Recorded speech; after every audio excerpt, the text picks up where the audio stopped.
After calling off the civil disobedience movement in India, Gandhi, as a leader of Indian National Congress, Dr. B.R. Ambedkar, Muhammad Ali Jinnah, and various other representatives participate in the Second Roundtable Conference held at London in 1931. The conference was a part of the process of constitutional reform in British India.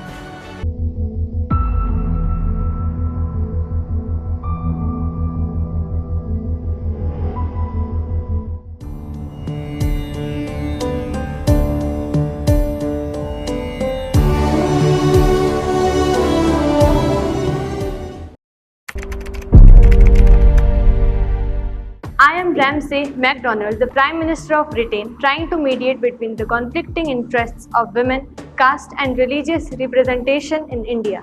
I am Mohandas Karamchand Gandhi, leader of Indian National Congress, advocating for self-rule and unity among Indians. I am Bhimrao Ambedkar, the leader of Dalit community and fighting for social justice and representation of Dalits. I am Muhammad Ali Jinnah, the leader of the Muslim League, emphasizing the rights of the Muslims in India.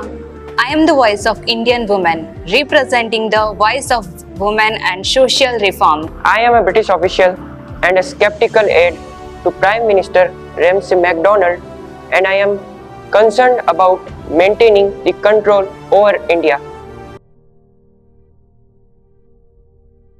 Ladies and gentlemen, welcome. This Second Roundtable Conference is an opportunity for us to address the concerns of all Indians and chart a path towards a constitutional framework that reflects the diverse needs of your nation. We seek not just a framework, but a framework that embodies the spirit of freedom and justice for all. We must ensure that the voices of oppressed are heard. While I appreciate the Gandhi's call for unity, but we must not ignore the caste system that oppresses millions. Our demand for separate the electorates are not just political, they are a plea of right and dignity.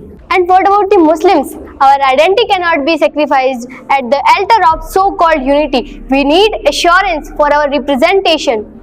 If this cases of identity, then the voices of women are also marginalized in this discourse. We cannot have future without equality for half of our population.